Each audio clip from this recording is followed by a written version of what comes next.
الحمد لله الذي وكفى وسلام على من لا نبي بعده أما بعد. قال الله تبارك وتعالى في القرآن المجيد: أعوذ بالله من الشيطان الرجيم، بسم الله الرحمن الرحيم. إن الله لا يغفر أن يشرك به ويغفر ما دون ذلك لمن يشاء. اس سے پہلے کے درس میں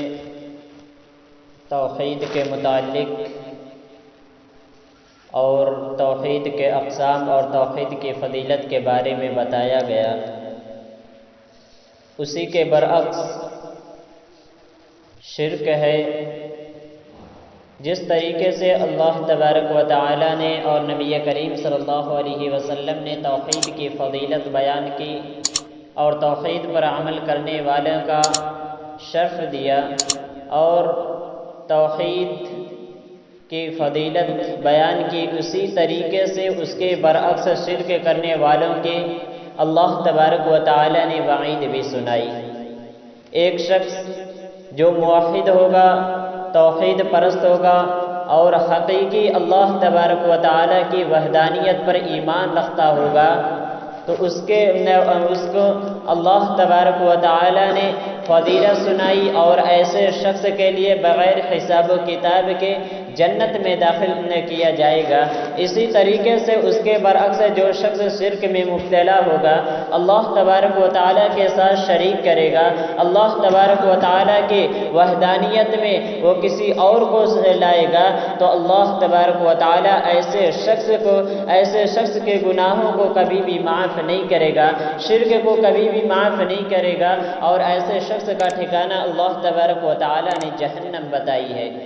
تو ہمیں شرک سے ڈرنا چاہیے کہ شرک بہت ہی بڑا گناہ ہے، اور اسی طریقے سے قرآن کریم کے اندر کہا گیا کہ شرک سب سے بڑا ظلم ہے. یہ اللہ تبارک و تعالیٰ کی وحدانیت کے ساتھ، اللہ تبارک و تعالیٰ کی ربوبیت کے ساتھ، اس کی الوہیت کے ساتھ یہ شرک بہت ہی بڑا ظلم ہے کہ ہر ایک چیز کے اندر جب اللہ تبارک و تعالیٰ ایکتا ہے، اللہ تبارک و تعالیٰ تنہا ہے، وہ ہر ایک کاموں میں، ہر ایک چیزوں کے اندر، تمام تدبیرات میں، تمام امور میں، انسانوں کے پیدا کرنے میں، دنیا کے نظام چلانے میں، تمام چیزوں کے اندر جب اللہ تبارک و تعالیٰ اکیلا خالق و مالک ہے، جب اللہ تبارک و تعالیٰ نے ہر ایک چیز کو کیا، تو ایک انسان جب اس چیز کے اندر شریک کرتا ہے تو یعنی کہ وہ اللہ تبارک و تعالیٰ کے ساتھ ظلم کر رہا ہے، وہ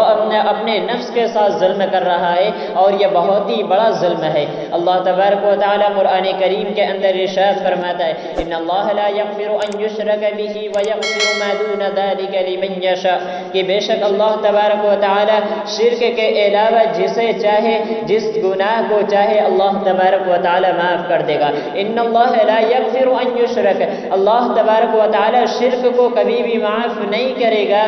لیکن اس کے علاوہ اگر بندہ کتنا بھی گناہ کرے، اس کے علاوہ جو بھی انسان گناہ کرے گا، اللہ تبارک و تعالیٰ اسے معاف کر دے گا. تو اس آیت کریمہ کے اندر اللہ تبارک و تعالیٰ نے شرک کرنے والوں کی وعید سنائی ہے کہ اللہ ایک انسان اگر کتنا بھی گناہ کرے، زمین و آسمان بھر کے گناہوں کو لے کر اللہ تبارک و تعالیٰ کے پاس جائے گا، تو اللہ تبارک و تعالیٰ اگر چاہے تو اپنے رحم و کرم سے اسے معاف کر دے گا. لیکن اگر انسان کے نام اعمال میں شرک ہوگا، شرک کی آلودگی ہوگی، انہوں نے اللہ تبارک و تعالیٰ کے ساتھ شرک کیا ہوگا، تو اللہ تبارک و تعالیٰ کہتا ہے: ان اللہ لا یغفر ان یشرک بہ ویغفر ما دون ذلک لمن یشاء، اللہ تبارک و تعالیٰ شرک کو کبھی بھی معاف نہیں کرے گا. اسی طریقے سے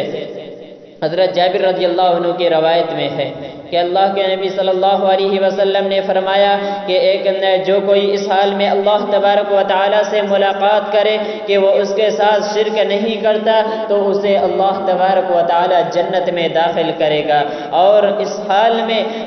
اگر اس حال میں ملتا ہے کہ اس نے اللہ تبارک و تعالیٰ کے ساتھ شرک ٹھہرایا، اللہ کے ساتھ شرک کیا، تو اس کا ٹھکانہ جہنم ہوگا. اللہ تبارک و تعالیٰ اس کو جہنم میں داخل کرے گا. تو اس شرک کی بہت ہی وعید ہے، اور یہ توحید کے برعکس، توحید کے مد مقابل یہ شرک بہت ہی بڑا ظلم ہے۔ اسے ہمیں ڈرنا چاہیے، اور ہر وقت ہمہ وقت ہمیں اسے بچنے کی کوشش کرنی چاہیے کہ یہ اللہ تبارک و تعالی کے ساتھ بہت ہی بڑا ظلم ہے، اور اس کے کرنے والوں کا ٹھکانہ اللہ تبارک و تعالی نے جنت بنائی ہے۔ ایسے شخص کو اللہ تبارک و تعالی، شرک کرنے والوں کا ٹھکانہ اللہ تبارک و تعالی نے جہنم بنائی ہے، اور اس کو جہنم میں اللہ تبارک و تعالی داخل کرے گا۔ ایسے شخص کا دائمی ٹھکانہ جہنم ہوگا، اور اللہ تبارک و تعالی ایسے شخص کو معاف نہیں کرے گا۔ اس لیے شرک سے ہمیں ڈرنا چاہیے، اور اس سے ہر وقت ہمیں بچنے کی کوشش کرنا چاہیے کہ شرک بہت ہی بڑا ظلم ہے، شرک بہت ہی بڑا گناہ ہے، اور اللہ تبارک و تعالی کے یہاں سب سے ان تمام گناہوں میں سب سے بڑا گناہ یہ شرک ہے۔ ایک انسان جو شرک سے بچ جائے، شرک سے اپنے اعمال کو شرک کی آلودگی سے پاک رکھے، تو ایسا شخص کامیاب ہے، ایسا شخص کے لیے فلاح ہے، ایسا شخص قیامت کے دن فلاح و کامیاب ہوگا۔ اس لیے ہمیں شرک سے ڈرنا چاہیے، اس سے بچنے کی ہمہ وقت کوشش کرنی چاہیے، جس طریقے سے بھی ہو شرک سے بچیں، اور اس سے پاک رہیں، اور اپنے اللہ تبارک و تعالیٰ کی وحدانیت میں، اللہ تبارک و تعالیٰ کی توحید میں ذرہ برابر بھی کسی کو شریک نہ کریں۔ اللہ تبارک و تعالیٰ سے دعا ہے کہ الہ العالمین ہمیں شرک سے بچنے اور توحید پر مکمل طور پر کاربند رہنے کی توفیق عطا فرما۔ آمین۔ وما علینا الا البلاغ۔